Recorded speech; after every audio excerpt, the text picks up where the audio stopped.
Grupi lokal i veprimit të projektit Qeverisje me dhe për komunitetin përshëndeti punën e Bashkisë Pogradec dhe njësisë administrative Buçimas për pastrimin e lumit Vërdovës. Sipas tyre, ky ishte një shqetësim i ngritur nga banorët e lagjes nr. 1 me 28 korrik për pastrimin e lumit Vërdovës, i cili në kohë rreshje shpërmbyt gjithë zonën rreth tij.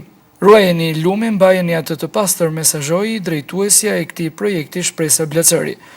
Jemi këtu tek lumi i Vërdovës, së bashku me grupin lokal të veprimit për të përshëndetur një punë mjaft të mirë të organizuar nga administrata e bashkisë, nga kryetari i bashkisë për problemin që grupi lokal i veprimit ka paraqitur para bashkisë në datën 28 korrik.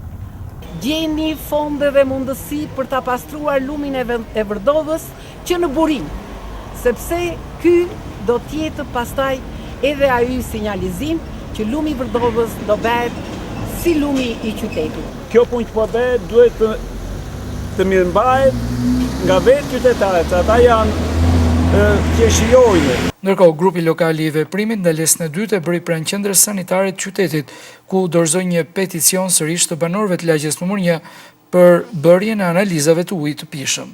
Po ne si grup lokal kemi ardhur për të dorëzuar këtë peticion.